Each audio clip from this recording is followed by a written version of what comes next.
They say time heals all wounds, but some betrayals cut too deep to ever truly mend. When my daughter Madison screamed, "I hate everything about you," and refused to attend my second wedding, I thought I'd lost her forever. I had no idea that her hatred wasn't just about my new wife. It was about a dark secret from 20 years ago that connected both women in a tragedy none of us could escape. Now Madison is back, drowning in debt after her husband abandoned her, suddenly wanting my help and my money. But as buried truths surface and long-hidden photographs emerge from the shadows, I'm forced to question everything I thought I knew about the people I love most. Was my marriage to Evelyn truly a second chance at happiness, or part of an elaborate revenge plot decades in the making? The answer might cost me everything: my relationship with my daughter, my new marriage, and perhaps even my life. If you've ever wondered how far someone would go to right a terrible wrong, follow this channel now to hear my entire story. Like and comment to let me know where you're watching from, and prepare yourself for a tale of betrayal, redemption, and the painful truth that sometimes the people we think we know best are the ones keeping the darkest secrets. I was sitting in the living room armchair, wearing a freshly pressed black suit, holding the wedding rings with trembling hands. This should have been the happiest day of my life. My second marriage after 3 years of widowhood, and nights spent clutching her pillow. But my daughter Madison hadn't shown up. The priest was already checking his watch. That's when my cell phone rang. I answered, full of hope, and I heard, "I hate everything about you. Everything. Since you married that woman, you're dead to me." She hung up before I could say a word. People were looking at me expecting explanations, but nobody knew that my new wife, Evelyn, was supporting me with more than just love. She had saved me from myself, and nobody knew that she and my daughter had an old history together, a history that almost ended in tragedy. On that day, looking at the empty altar, I realized my daughter didn't just want to push me away. She wanted to bury me, and for the second time, the ceremony went on without Madison. Every time the church door creaked open, my heart leaped, hoping she'd changed her mind, but she never came. I could feel the whispers behind my back, see the questioning glances from distant relatives who hadn't seen us together since Sarah's funeral. "Where's Madison?" my sister-in-law asked during the reception, champagne glass in hand, eyes narrowed with suspicion. "She couldn't make it," I replied, the lie burning my throat like acid. Evelyn squeezed my hand under the table. Her touch was gentle but firm, the touch of someone who understood pain in ways most people never would. I looked at her profile, the soft lines around her eyes, the quiet strength in her posture. At 58, I never thought I'd find love again after Sarah. Never thought I'd feel that flutter in my chest, that sense of possibility. Later that night in our hotel room, I broke down. Evelyn held me as I sobbed, my body shaking with the grief of losing my only child. Not to death, but to something that felt even more final: hatred. "Robert," she whispered, stroking my thinning hair. "Give her time." But I knew something she didn't. The message Madison had left wasn't just anger. It was a declaration of war. The timestamp on the voicemail showed she'd called from the parking lot of the church. She'd been there watching, deciding not to come in, deciding to let me stand there waiting, hoping.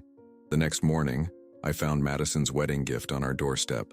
A framed family photo, Sarah, Madison, and me at her college graduation, with my face cut out. A note attached read, "This is our real family, forever." What Madison didn't understand was that I hadn't betrayed Sarah's memory by marrying Evelyn. I'd honored it by choosing to live again. After my second heart attack, the doctors had been clear. The stress and depression were killing me. I was heading for an early grave, leaving Madison truly alone. It was Evelyn, my nurse at Tucson Memorial, who had pulled me back from that edge, who had sat with me during the long nights when the pain medication wasn't enough to dull the ache of missing Sarah, who had listened without judgment when I confessed that some days I'd hoped not to wake up. What Madison also didn't know was that the necklace I gave Evelyn on our wedding day, Sarah's favorite silver pendant, had been Sarah's idea. In her final days, barely able to speak through the oxygen mask, she'd made me promise, "Find someone, Bobby. Don't follow me too soon." 2 weeks after the wedding, I received an envelope from Madison's lawyer. She was contesting Sarah's will, claiming I was mentally unfit to manage the family estate. The lawsuit alleged undue influence from my new caretaker-turned-spouse. That night, as Evelyn slept, I found myself standing in our bathroom, staring at my reflection. The man looking back at me seemed suddenly older, hollowed out. I opened the medicine cabinet and counted the pills in my heart medication bottle. Enough to end it all, if I wanted to. But then I noticed something odd in the wastebasket. A crumpled photo. I smoothed it out under the harsh bathroom light. It showed two teenage girls in identical gray uniforms, standing in front of a brick building with barred windows. One was unmistakably a younger Evelyn. The other, my blood ran cold. The other girl was Madison. They knew each other. Long before I met Evelyn. Long before the hospital. Long before Sarah died. And suddenly the hatred in Madison's voice made terrible sense. This wasn't about me betraying Sarah. This was about something much darker. Something buried in the past. I slipped the photo into my pocket and returned to bed, lying awake beside my new wife, wondering what other secrets she was keeping, wondering if marrying her had been the biggest mistake of my life, or if finding this photo would be. Because in that moment I realized my daughter hadn't just buried me metaphorically on my wedding day. She might be trying to bury me literally, and Evelyn might be helping her dig the grave. I met Evelyn at Tucson Memorial Hospital, a sprawling complex of beige buildings that looked more like a desert resort than a place where people fought for their lives. It was my third heart attack in 18 months, each one worse than the last. The doctors didn't sugarcoat it. My heart was failing, worn down by grief, and what my cardiologist diplomatically called inadequate self-care.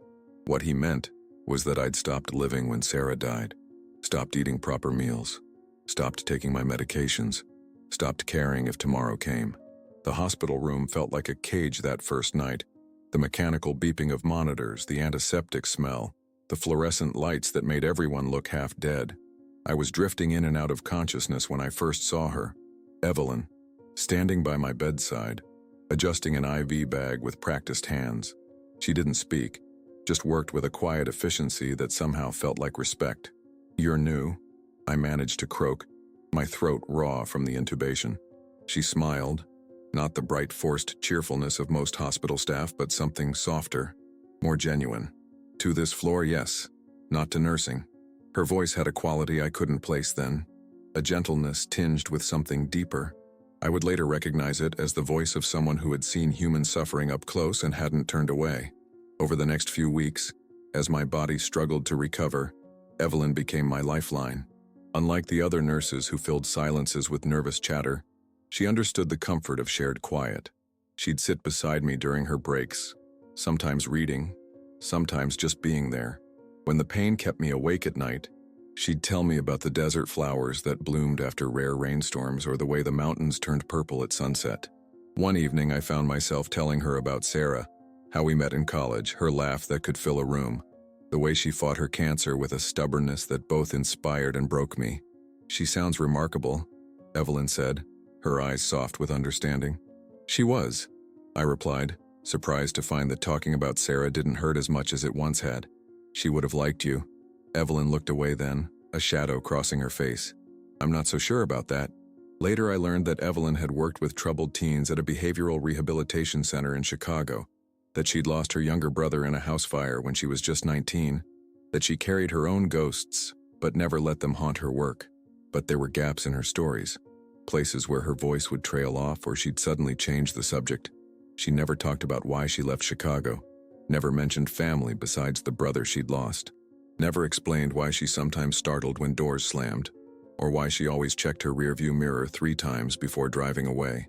Meanwhile, Madison's distance grew into a chasm. When I was discharged from the hospital, she visited once. A stiff, formal check-in that felt more like a business meeting than a daughter seeing her recovering father. "You're looking better," she said, standing awkwardly by the door of my apartment, refusing to sit.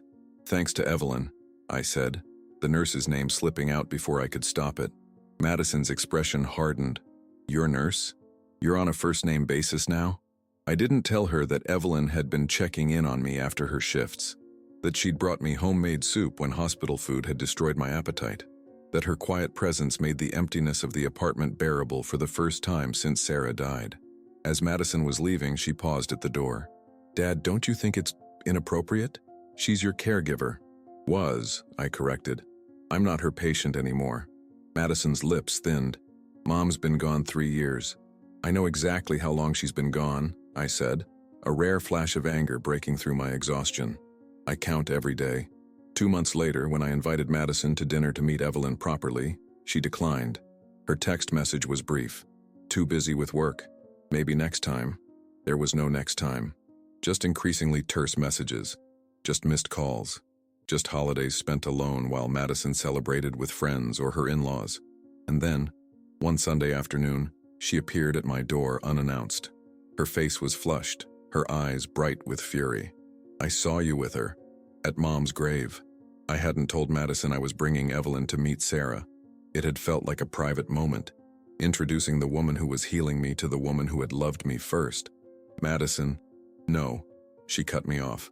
You don't get to explain. You brought a stranger to Mom's grave and now you're calling her by a pet name. Evie? Like you used to call Mom Sari? I hadn't even realized I'd started using the nickname. You've replaced her, Madison said, her voice breaking. You've chosen a stranger and left Mom alone in her tomb. She turned to leave, but paused, her back to me. If you marry her, don't expect me at the wedding. What Madison didn't know, what I didn't know then, was that Evelyn was keeping a secret. A terrible secret that connected her to my daughter in ways I couldn't imagine. A secret I only began to understand months later, when I heard her whisper a name in her troubled sleep. Madison. Not with fear, not with anger, but with a sorrow so deep it seemed to come from another lifetime.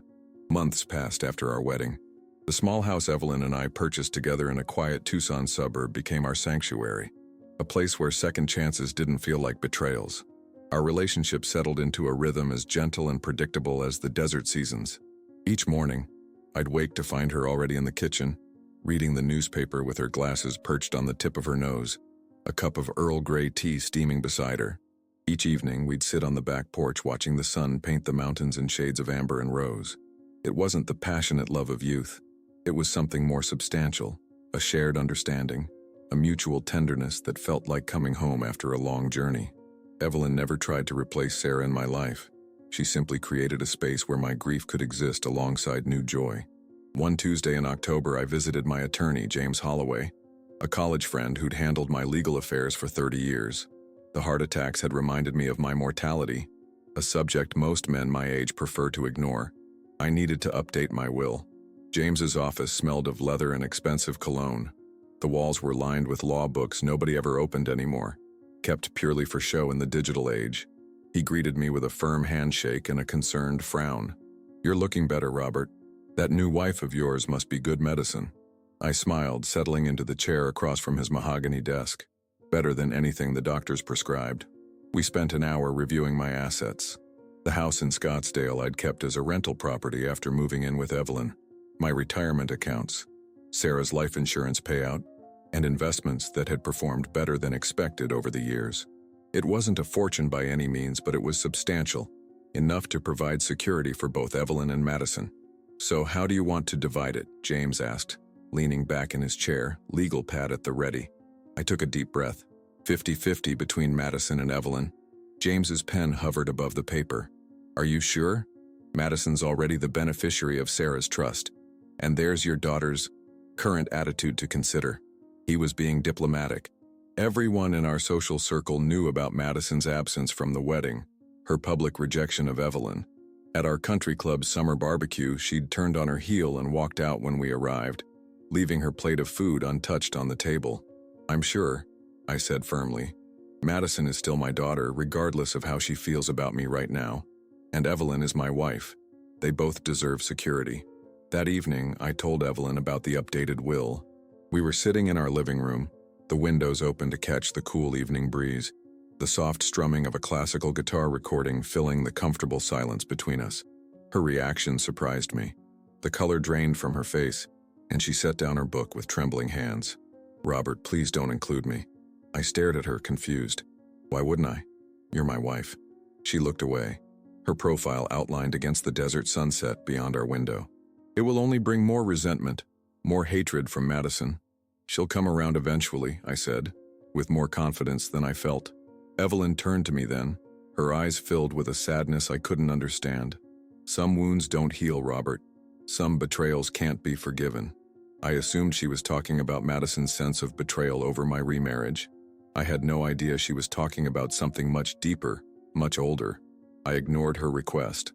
The will was filed with James's office the following week, exactly as I'd planned. Equal shares for the two women in my life, the daughter who couldn't forgive me for moving on, and the wife who had helped me find the strength to do so. Nearly a year passed. Evelyn and I settled deeper into our quiet life together. She volunteered at a women's shelter 3 days a week. I taught a photography class at the community center, rediscovering a passion that had languished since Sarah's diagnosis. We didn't discuss Madison often, though I noticed how Evelyn would sometimes pause when passing the single photograph of my daughter I kept on our mantelpiece. A strained smile at her college graduation. Sarah thin but radiant beside her. Then, on a rain-soaked night in November, everything changed. The phone rang just after midnight, startling me from sleep. Evelyn stirred beside me but didn't wake as I fumbled for my cell phone on the nightstand. The screen showed a number I hadn't seen in months. Madison. My heart raced as I answered. "Madison, is everything okay?" The sound that came through the phone wasn't words at first, just ragged breathing punctuated by muffled sobs. "Madison? Talk to me, sweetheart." "Dad." Her voice was barely a whisper, broken and raw. "Brian left me. He's gone." Brian, her husband of 3 years. A charming finance guy with perfect teeth and vague ambitions. I'd never entirely trusted him, but Madison had been wildly in love. "I'm so sorry," I said, sitting up in bed, fully awake now. "Where are you? Do you need me to come get you?" Another sob. "He left me with nothing. Worse than nothing. Dad, there's over $100,000 in debt. Credit cards I didn't know about. Loans. The house is underwater. I don't know what to do." My throat went dry. $100,000. A lifetime of poor decisions crystallized into a number that could destroy her future. "I need your help," she whispered. "I've tried everything. I have nowhere else to turn." Before I could respond, the bed shifted. Evelyn was awake, watching me with an unreadable expression. Without a word, she reached over and took the phone from my hand. I was too stunned to stop her. "This number is no longer available," she said, her voice cold and clear in the darkness of our bedroom.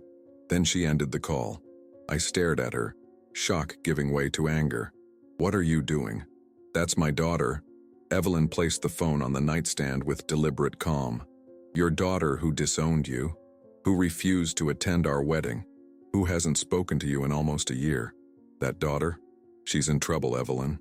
She's manipulating you," Evelyn countered. "The moment she needs money, suddenly you're dad again." I got out of bed, pacing the room in agitation. "You had no right to do that." "I'm protecting you, Robert," she said, "like I've always protected you." What I didn't tell her, what I couldn't bring myself to admit, was that I had been in the adjoining bathroom when the phone rang. I'd heard everything from the moment Evelyn picked up the call. I'd heard the tremor in her voice that belied her cold words. I'd heard the pain that sounded nothing like protection and everything like revenge. And in that moment, standing in our darkened bedroom, I began to wonder just how well I knew the woman I had married. That night, after Evelyn hung up on Madison, a thick silence fell between us like an invisible wall. She returned to bed, pulling the covers up to her chin, but I couldn't join her.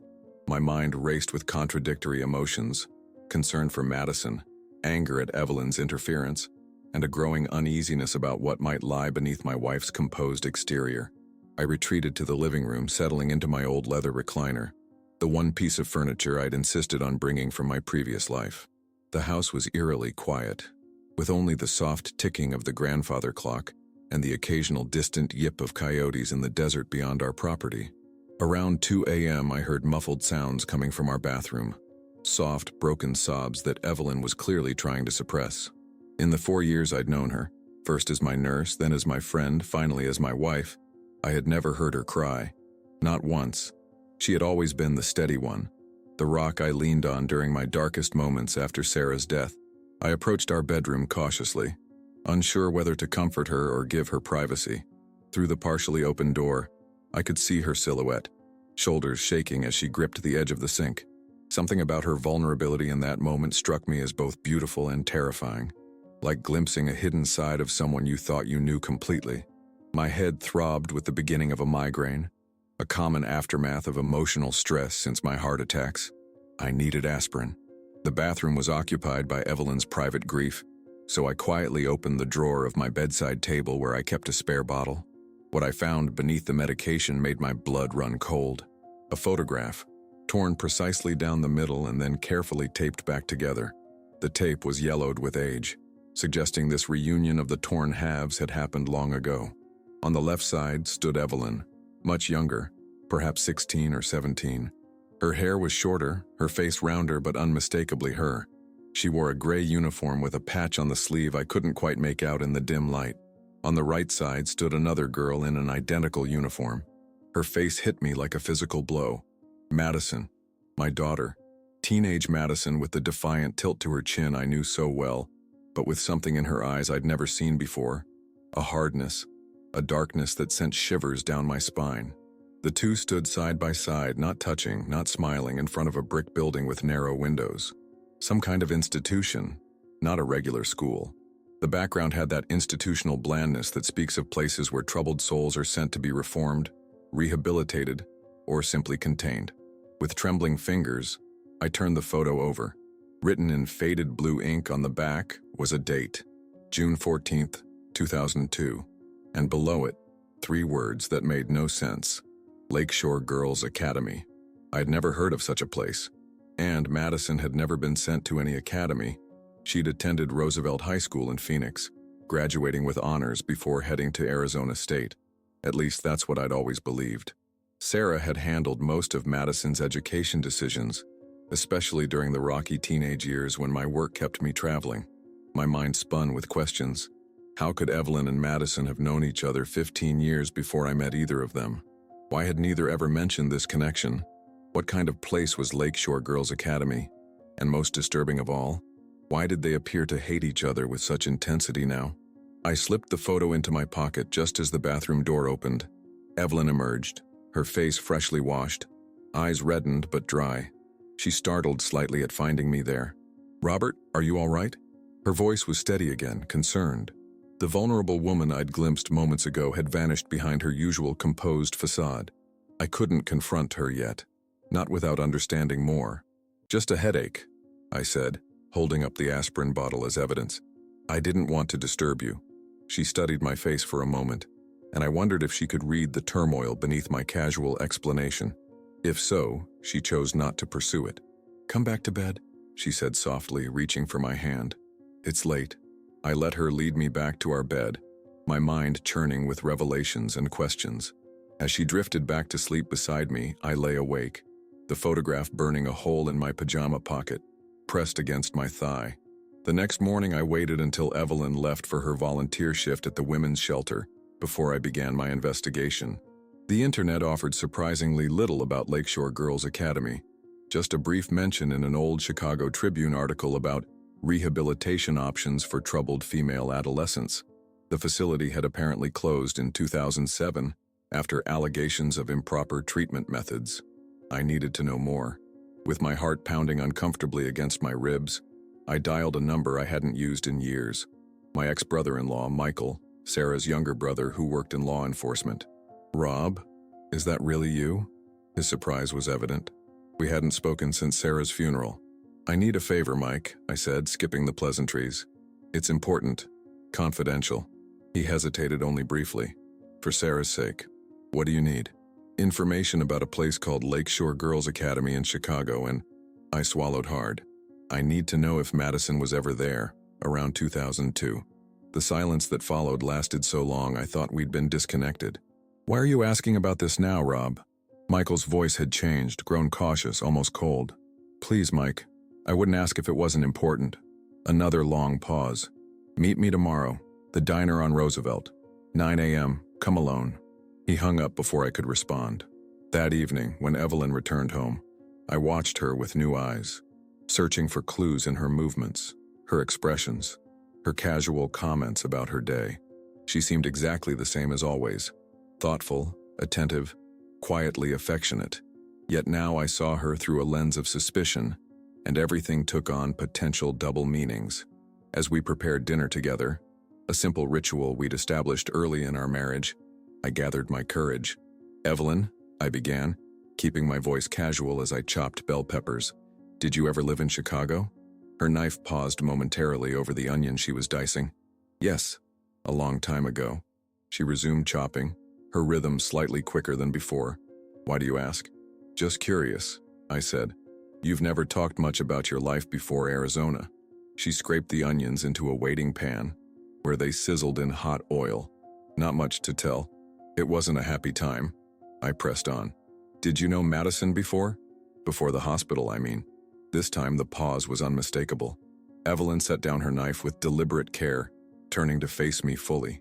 Her eyes, usually warm amber, seemed suddenly darker, unreadable. Robert, she said, her voice very quiet. What exactly are you asking me?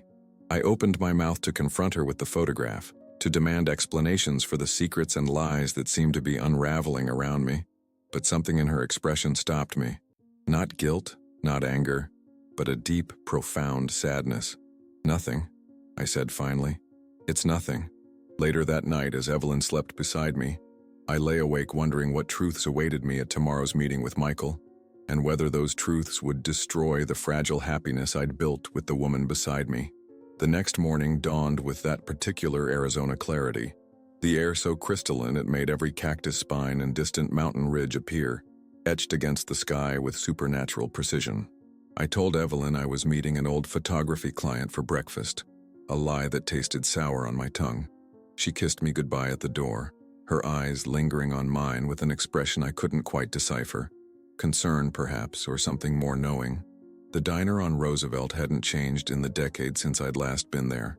Same cracked vinyl booths, same coffee that could strip paint, same waitresses who called everyone hon, regardless of age or status. Michael was already waiting when I arrived, hunched over a mug in the farthest booth, his police detective's eyes scanning each new arrival with professional wariness. He'd aged more than the 5 years since Sarah's funeral warranted, his once salt and pepper hair now fully gray, deep lines etched around his mouth like parentheses. The badge clipped to his belt looked heavier somehow. You look good, Rob, he said as I slid into the booth, though his expression suggested otherwise. Marriage agrees with you. I ignored the subtle barb. Thanks for meeting me, Mike. He pushed a manila envelope across the table. I shouldn't have this. You shouldn't see it. But Sarah would have wanted you to know. My fingers trembled slightly as I reached for the envelope. Know what exactly? Michael sighed, suddenly looking exhausted. We tried to protect you. Sarah insisted. She said you had enough on your plate with the business failing. Your father's death. She handled it herself. Handled what? A cold dread was spreading through my chest. Madison's incident. Summer of 2002. He gestured to the envelope. It's all in there. The juvenile records were sealed, but I've got friends in Chicago PD. I opened the envelope with careful fingers as if it might contain something physically dangerous. Inside was a thin sheaf of papers. Police reports, court documents, admission forms. As I skimmed the first page, certain phrases jumped out with terrible clarity. Aggravated assault, premeditated attack, victims suffered traumatic brain injury, rehabilitation in lieu of criminal charges. The victim's name leapt from the page. Samantha Hart. I don't understand, I said, my voice hardly more than a whisper. Madison was at summer camp in Colorado in 2002. Sarah showed me her letters. Michael's laugh was hollow. Those letters were from a therapist at Lakeshore, dictated by Madison as part of her epistolary healing process. Sarah had them retyped on camp stationery. The room seemed to tilt sideways. Are you telling me my daughter nearly killed someone, and Sarah hid it from me? For 20 years. Not just someone. Michael tapped the paperwork. Read the relationship section. I flipped to the next page, scanning until I found it. Victim's relationship to perpetrator, classmate, dormitory roommate. This doesn't explain anything, I said, frustration mounting. Who is Samantha Hart? What does this have to do with Evelyn? Michael leaned forward, lowering his voice. Samantha Hart is Evelyn's younger sister. The words hit me like a physical blow. I struggled to breathe, to make sense of this revelation. That's impossible. Your wife's maiden name is Hart, isn't it? I nodded numbly. Evelyn Hart. The name suddenly sounded foreign, as if I'd never really known it, or her. Evelyn was already working at Lakeshore when it happened, her first job after nursing school. According to the records, she was the one who found Samantha at the bottom of the stairwell, the one who probably saved her life. The pieces were falling into place with sickening clarity. Madison pushed her. Downstairs? Michael's eyes were filled with an old sorrow. It wasn't a heat-of-the-moment thing, Rob. The investigation found evidence of planning. Madison lured her there, and afterward she showed no remorse. That's why the judge ordered intensive rehabilitation instead of just probation. I stared at my brother-in-law, this man who had kept such a monumental secret from me for 2 decades. Why would Madison do something like that? He shook his head. Teenage girls can be cruel in ways we can't imagine. The statements from other students suggested jealousy, rivalry. Samantha was everything Madison wasn't: kind, well-liked, academically gifted. I thought of my daughter, my bright, beautiful, sometimes difficult daughter, and tried to reconcile this new knowledge with the child I thought I'd raised. Had there always been darkness in her that I'd been too blind to see? And Sarah knew? All this time? She protected Madison. And you. Michael's voice gentled. Sarah was terrified you'd never look at Madison the same way if you knew that your relationship would be destroyed. I gathered the papers with trembling hands, stuffing them back into the envelope. And now I'm married to the sister of the girl my daughter tried to kill. What are the odds? Michael's expression turned grim. That's the question, isn't it? What are the odds that your nurse at Tucson Memorial just happened to be Evelyn Hart from Chicago?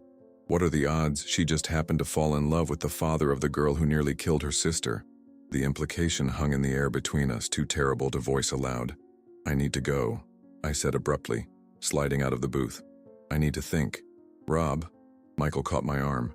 Be careful. If Evelyn sought you out deliberately, I pulled away. Thanks for this.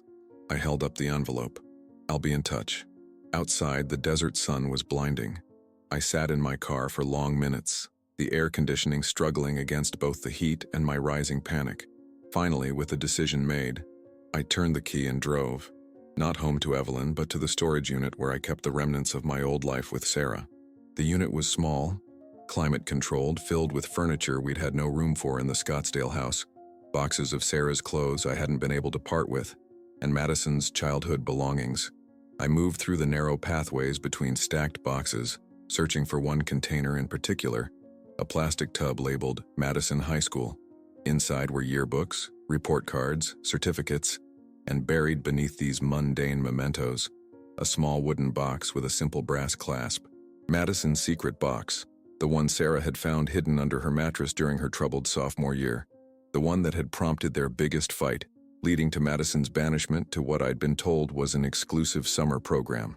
What I now knew had been Lakeshore Girls Academy. With hands that didn't feel like my own, I opened the box. Inside were the typical treasures of a teenage girl: movie ticket stubs, folded notes, a dried corsage. But beneath these lay a small notebook with a black cover, its pages filled with Madison's neat handwriting. I flipped through it, my heart pounding painfully against my ribs. Midway through, a name caught my eye. Samantha. I began to read, each word more disturbing than the last. The hatred that poured from those pages was visceral, obsessive. Descriptions of humiliations, real or imagined, that Samantha had allegedly inflicted. Plans for revenge, detailed with a methodical precision that chilled me to the bone. And on the final page, written in larger letters and underlined 3 times, stairs after lights out, no witnesses. Below that, in different ink, added later, she didn't die. Not fair. I closed the notebook, my hands shaking so badly I dropped it back into the box. The proof was undeniable. My daughter, my Madison, had deliberately tried to kill Samantha Hart, had been disappointed when she failed, and now in some twisted circle of fate, I had married Samantha's sister, the woman who had found her broken body at the bottom of those stairs, the woman who now shared my bed, my name, my life. I drove home in a daze, the manila envelope on the passenger seat beside me like a bomb waiting to explode.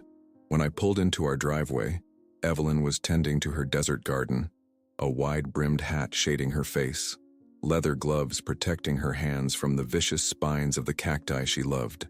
She straightened as I approached, pushing the hat back to reveal a smile that faltered when she saw my expression. "Robert, what's wrong?" I held out the photograph I'd found in her drawer. "We need to talk." Evelyn stared at the photograph in my outstretched hand, her expression shifting from surprise to something more complex, a mixture of resignation and profound weariness. She pulled off her gardening gloves slowly, one finger at a time, a delaying tactic I recognized from our more difficult conversations about Madison in the past.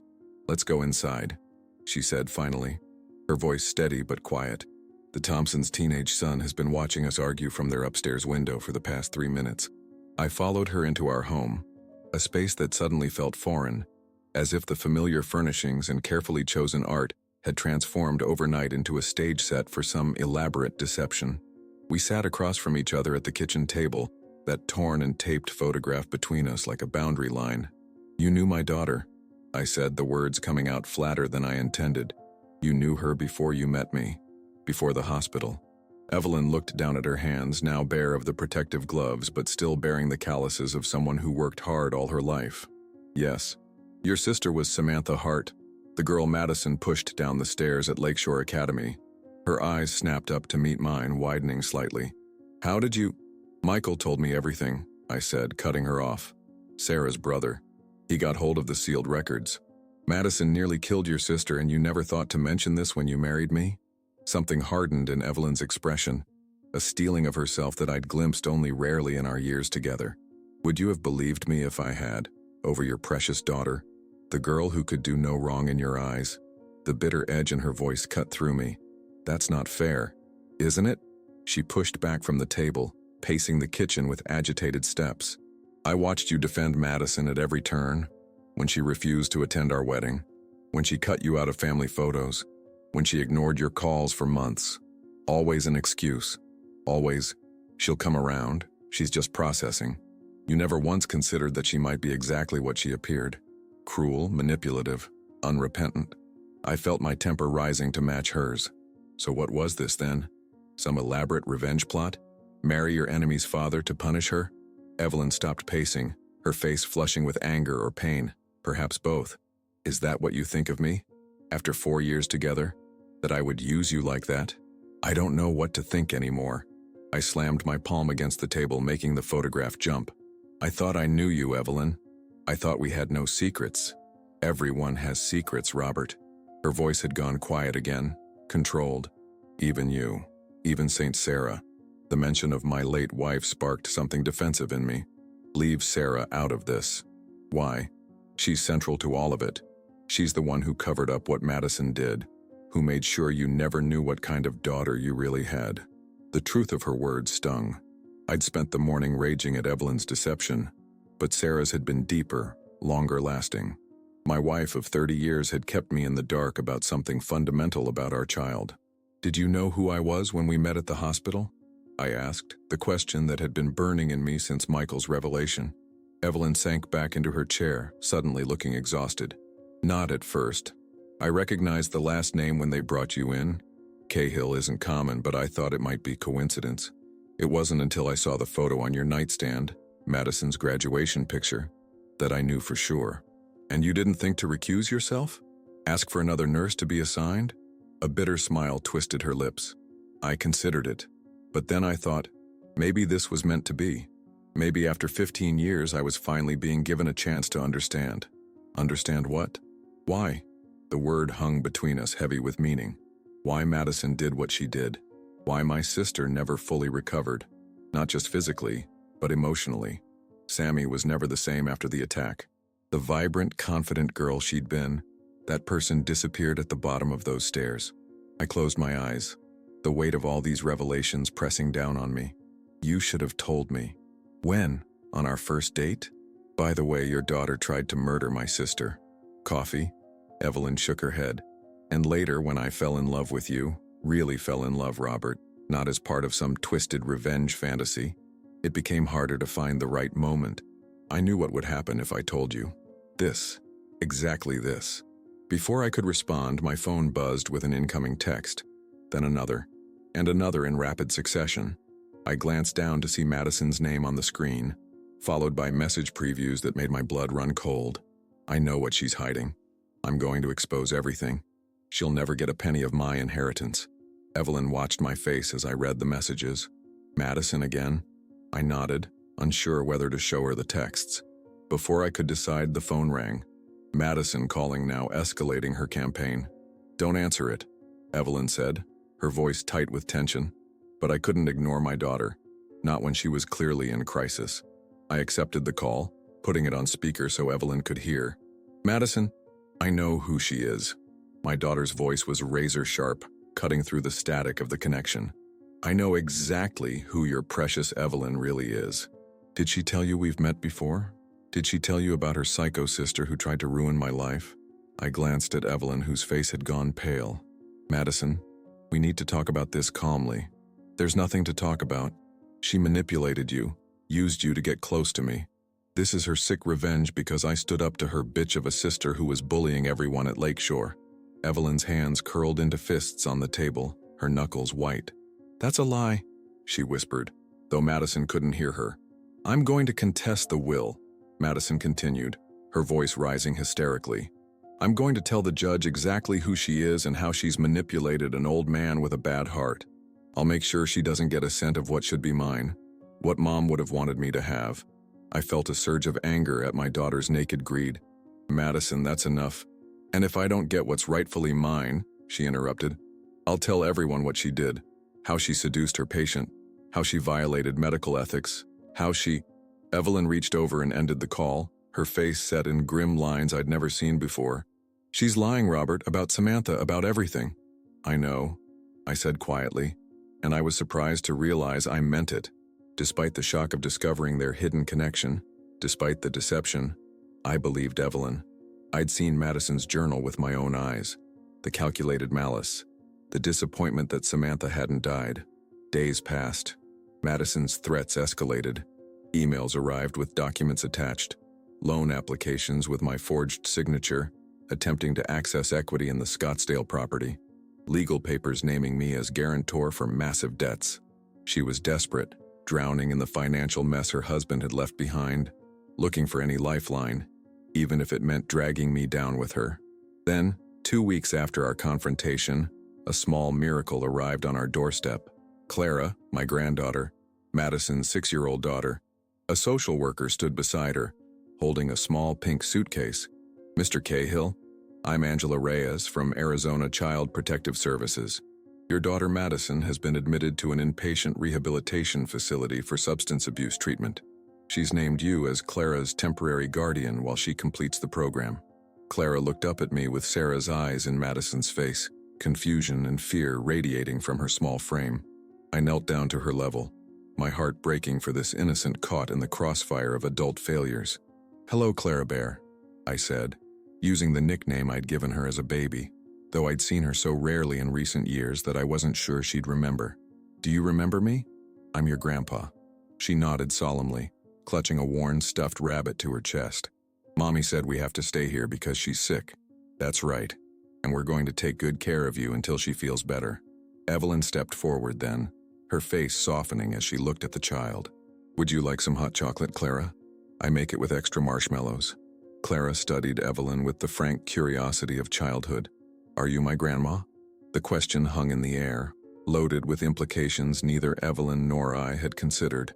Before I could formulate a response, Clara added, "Because Mommy has your picture. She calls you bad names, but I think you're pretty."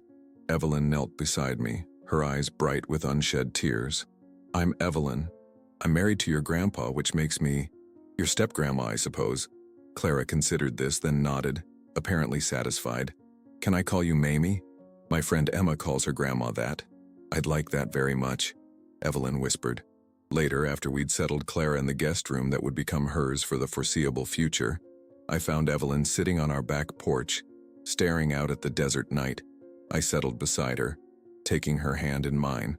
"She called you Mamie at dinner," I said quietly, "and you looked like you'd been given the moon."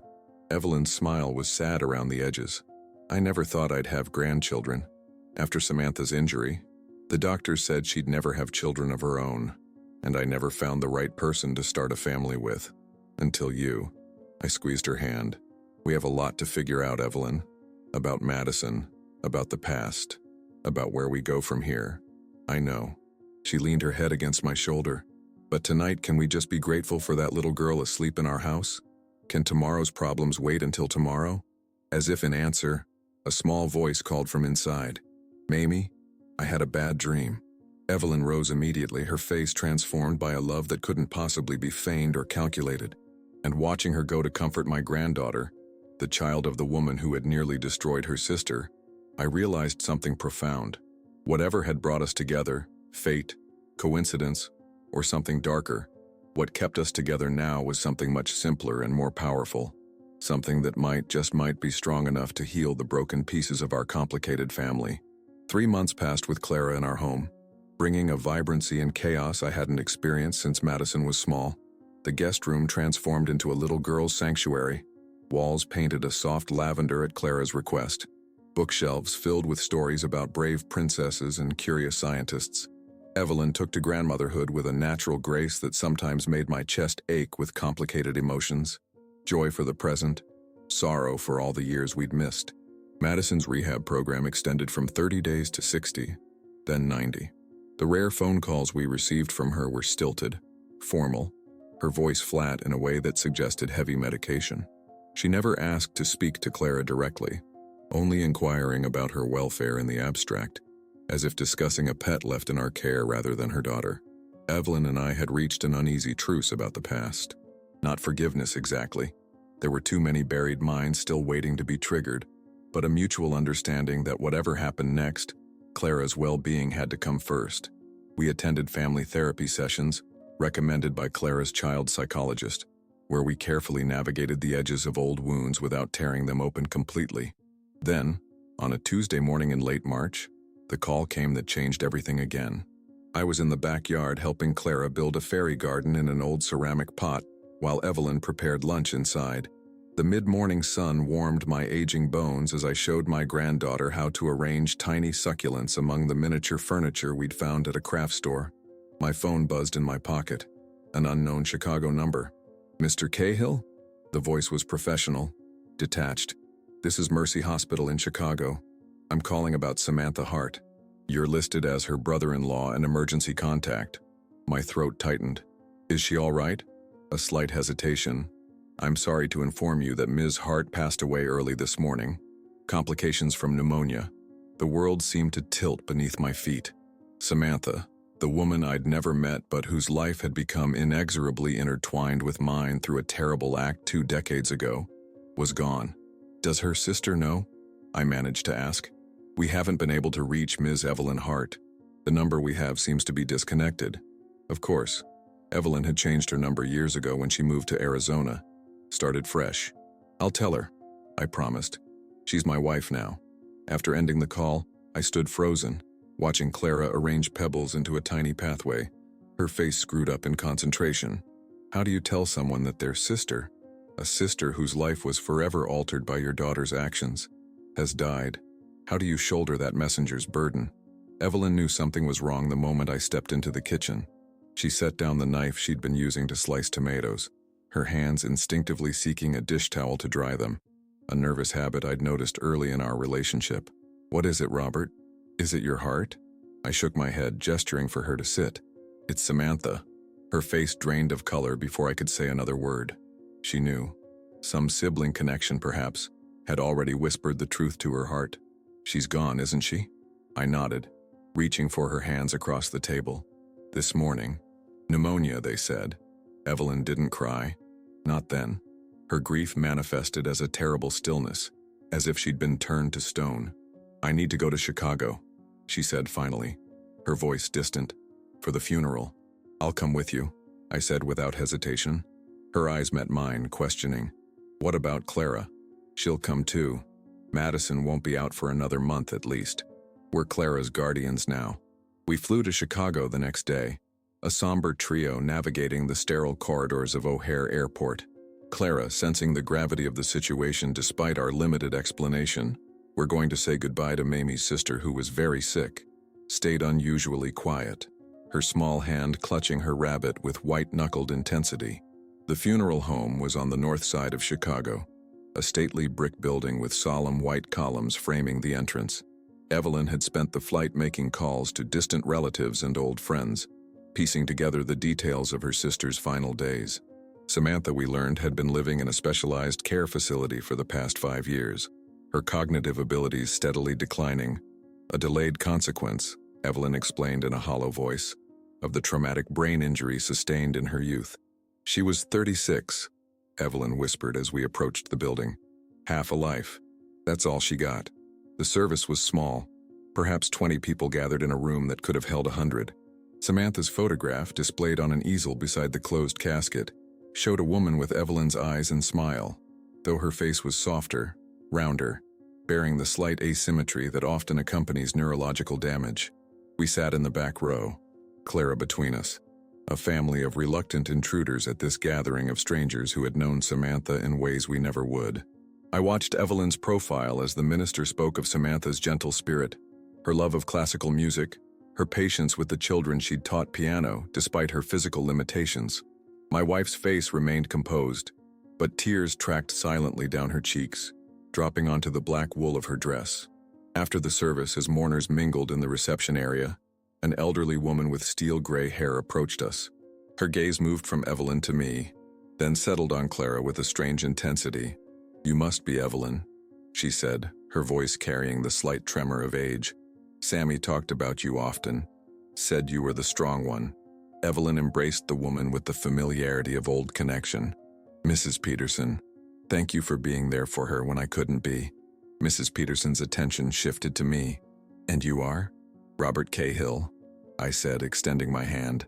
"Evelyn's husband." Something flashed across the woman's face. Recognition, followed by a hardening of her features. "Cahill," she repeated, not taking my offered hand. "Are you Madison Cahill's father?" The question fell like a stone in still water, rippling outward with dangerous potential. Evelyn stiffened beside me. "Yes," I admitted, dropping my hand. "I am." Mrs. Peterson's eyes narrowed. "That girl nearly killed my goddaughter, pushed her down a flight of stairs and left her to die. Never even said she was sorry." She leaned closer, her voice dropping to a fierce whisper. "I never understood how she escaped real punishment, how she went on to college and marriage while Sammy struggled to remember the names of the days of the week." The accusation hung in the air between us, barbed and poisonous. Before I could formulate a response, Clara tugged at my sleeve. "Grandpa, who is that lady? Why is she mad at you?" Mrs. Peterson's gaze dropped to Clara, softening slightly at the sight of the child's confused expression. Without another word, she turned and walked away, her back rigid with decades of stored resentment. Evelyn squeezed my arm. "Let's go. I've said my goodbyes." We were nearly to the door when a man in a tailored suit approached, a leather portfolio tucked under one arm. "Mrs. Cahill, I'm Martin Weiss, Samantha's attorney. Could I have a moment of your time?" 10 minutes later, we sat in a small conference room at the funeral home, Clara occupied with a coloring book one of the funeral directors had thoughtfully provided. Mr. Weiss explained that Samantha had left detailed instructions for after her death, including a sealed letter for Evelyn and, surprisingly, one for Madison. "For Madison?" Evelyn's voice cracked with disbelief. "After everything?" "Your sister was quite specific," Mr. Weiss said, sliding 2 envelopes across the polished table. "She revised her will last year after her health began to decline more rapidly. She wanted these delivered, regardless of circumstances."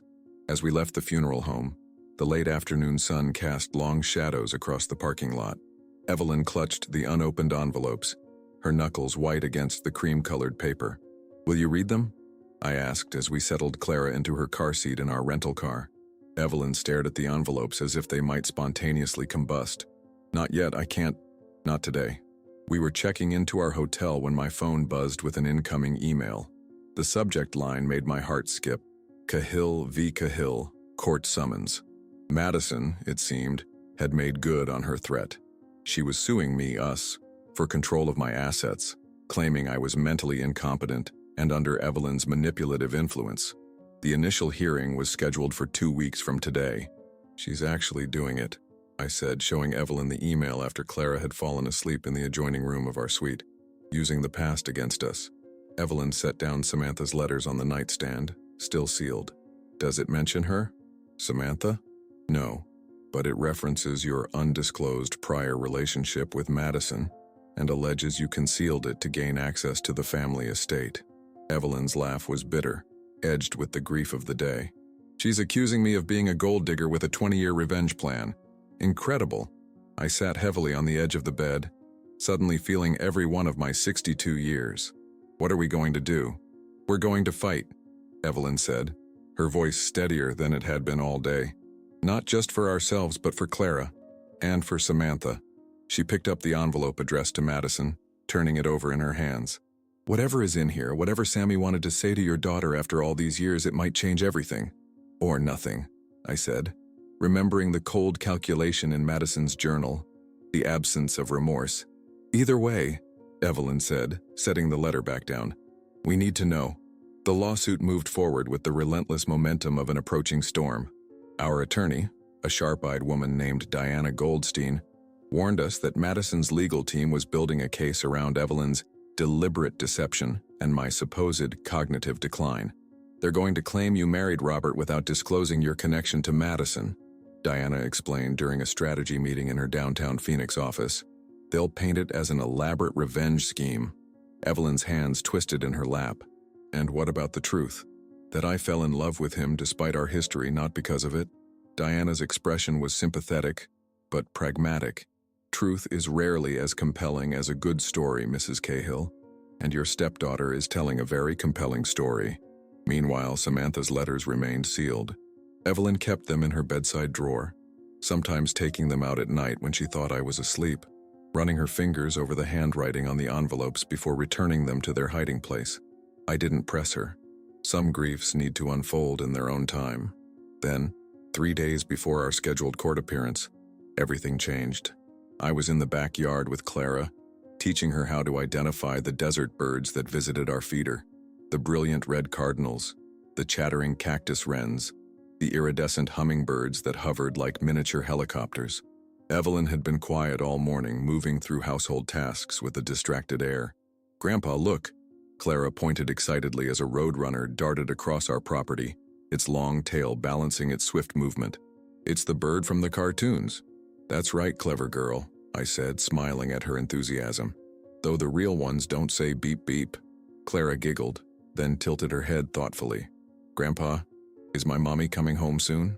The question caught me off guard. We'd been careful about what we told Clara regarding Madison's absence, explaining that her mother was getting special help to feel better.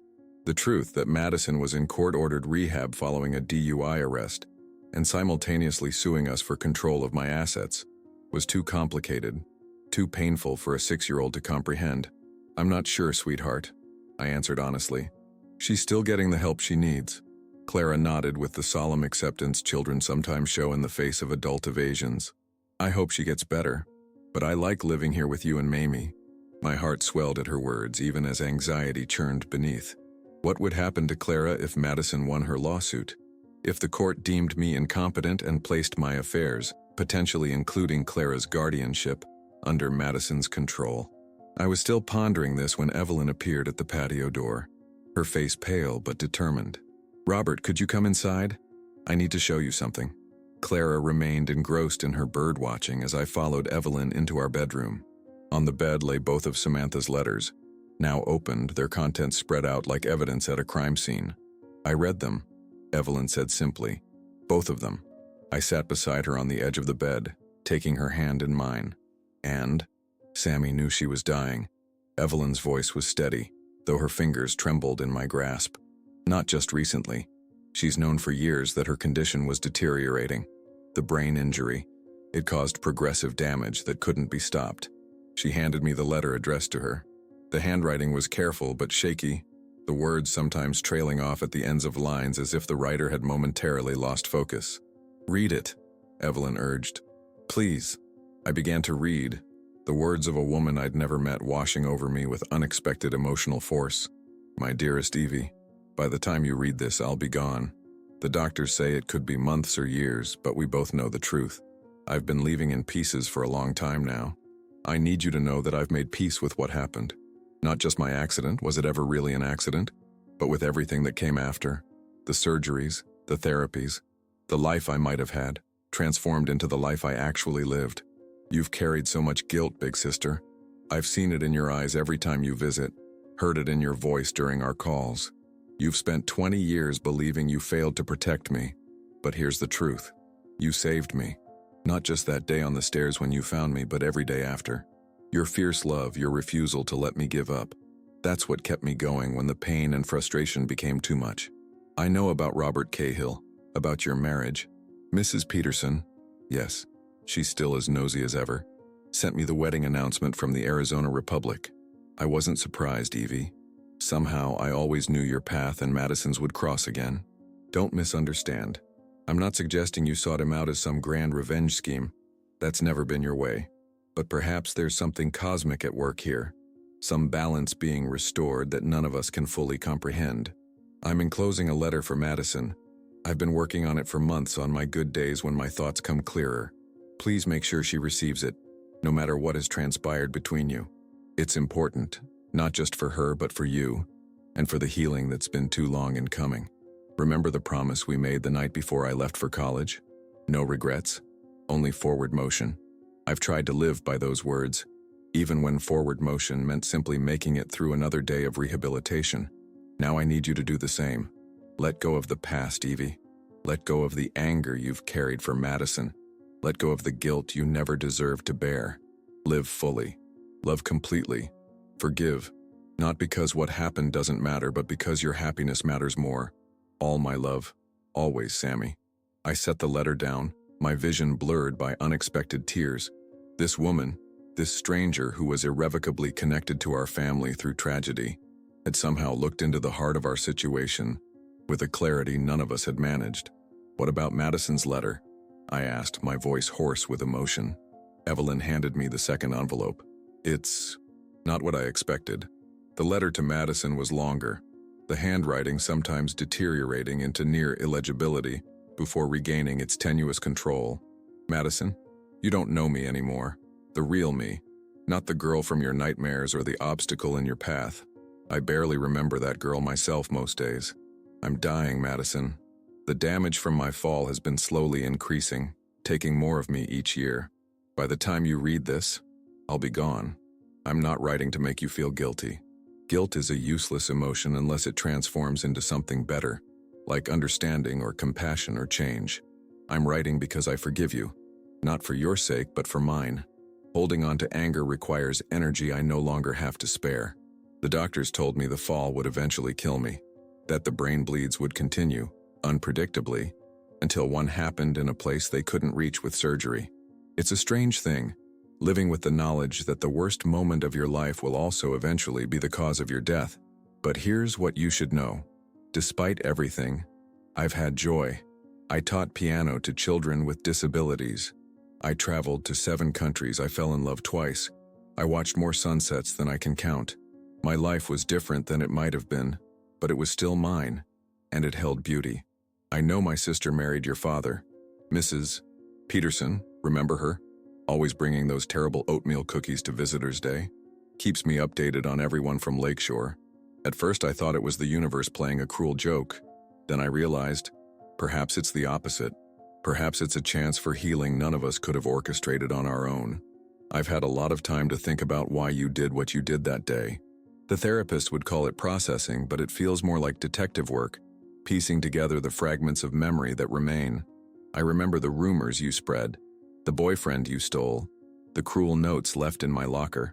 But I also remember the lost look in your eyes when you thought no one was watching, the way you flinched when people moved too quickly near you, the burn marks on your arms that you tried to hide with long sleeves even in summer. I think you were broken long before you tried to break me. My wish for you, Madison, is that you find your way to wholeness, that you learn to love yourself enough to stop hurting others, that you discover the peace that comes from making amends rather than making excuses. If you have children, love them better than you were loved. Break the cycles that led us both to Lakeshore. Be the person you needed when you were young and scared and lashing out at a world that had failed you. And please, if you can find it within yourself, allow Evelyn some happiness with your father. She deserves it. So does he. So do you. With hope for your healing, Samantha Hart. I set the letter down, overwhelmed by its generosity of spirit. She knew, I whispered. Somehow she understood Madison better than any of us. Evelyn nodded, tears streaming freely now. The references to burn marks, to flinching, those are signs of abuse, Robert. The kind of abuse neither you nor Sarah would have recognized. The kind Madison would have hidden at all costs. A cold realization washed over me. Sarah's brother, Michael. What about him? Madison spent summers with him and his wife when Sarah and I were traveling for business. From the time she was 12 until I trailed off, mental calculations clicking into place. Until the summer before Lakeshore, Evelyn's eyes widened. Did you ever notice changes in her behavior after those visits? Withdrawal, aggression, secrecy? I closed my eyes, memories flooding back with painful clarity. Madison's increasing defiance, the mysterious disappearance of her cheerful disposition, the locks she installed on her bedroom door without permission, signs I'd attributed to normal teenage rebellion, signs of something much darker. We need to show these letters to the judge, I said, gathering the pages with trembling hands. They change everything. 2 days later, we sat in a wood-paneled courtroom waiting for Madison to arrive for the competency hearing. Our attorney had submitted Samantha's letters as evidence, arguing they demonstrated Evelyn's good faith and the complex family dynamics underlying the case. The courtroom doors swung open. Madison entered, thinner than I remembered, dark circles shadowing her eyes. She didn't look at us as she took her seat at the opposite table. The judge, a stern-faced woman in her 60s with steel gray hair pulled into a severe bun, entered and called the court to order. She spent several minutes reviewing the case files before her gaze settled on Madison. Ms. Cahill, before we proceed, I want to address something. I've reviewed the letters submitted by the defendants, particularly the one addressed to you from Samantha Hart. She paused, adjusting her glasses. I knew Samantha. A murmur rippled through the courtroom. Madison's attorney leaned forward, suddenly alert. We were at Lakeshore together. The judge continued, her voice steady but carrying an undercurrent of emotion. Not as staff or patients, but as peers. We were in the same rehabilitation program, though for different reasons. She removed her glasses, fixing Madison with an unwavering stare. I remember the incident on the stairs. I was the one who called for help. Madison's face drained of color. For the first time since entering the courtroom, she looked directly at Evelyn and me. Her expression a complicated mixture of shock, shame, and something that might have been relief.